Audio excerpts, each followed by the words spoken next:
I wanted to do a quick TBR for the books I want to read for Women in Translation Month, which is August. I hope I'm saying that right. I didn't really do a lot of investigation as to what this entails, but I figured it'd be pretty self-explanatory.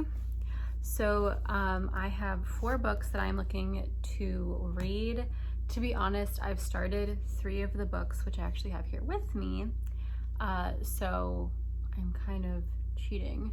But then there is one book which I don't actually have on me that I would like to finish, that I've not touched.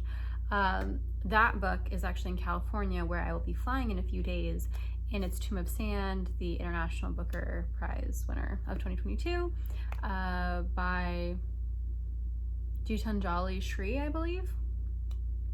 Yeah, so I'm really excited about that book. It sounds phenomenal.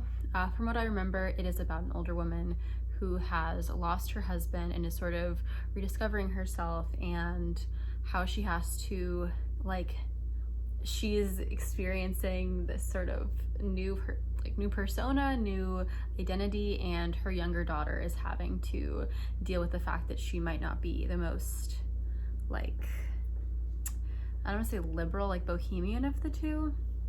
And I love the idea of that, like generational differences, self-discovery at a later age. So I'm really excited. But moving on to the books I do have with me. The first one that I would like to finish is by Svetlana Alexievich, The Unwomanly Face of War. I just find this very pertinent. Alexievich is a Nobel Prize literature winner. I don't even know how to say that. This book was translated by Richard TBR and Larissa Walachonsky. Maybe, I don't know if I'm saying those names right either. It is about kind of the Soviet armies during World War II. It's a really difficult read because it's not, like, it's supposed to be an honest portrayal of what it was like to be a woman in these times, and it's not great. The one thing that makes this more easily read is that it's coming from these interviews that she'd had with women, but it's often, you know, it's in these kind of little snippets. So for example, this is one woman's story, this is another story. Yeah, so for example, this is Olga Mitrofanovna Ruzhinskaya. I was leaving for the front. It was a magnificent day, clear air and a sprinkle of rain, so beautiful. I stepped out in the morning and stood there. Can't it be I won't come back here again, won't see our garden, our street. Mama wept, clutched me, and wouldn't let me go. I had left already, and she caught up with me, embraced me, and wouldn't let go. So that's like one person's account, but some of them are much darker and slightly longer. But yeah, I'm not very far in, but it is a really fascinating read, and I feel timely at the moment. Next up is Mieko Kawakami's Breasts and Eggs. As far as I understand, breasts and eggs in Japanese, like in Japan, is quite small, and this actually is several of Kawakami's works. Yeah, so this is split into 2 books, and I have finished book 1. I love Kawakami's writing, and I might go back and read part 1 again, or book 1 again. What I love about Kawakami's writing is that it is so raw, like, not even raw. It's like someone who can see the world through the mist.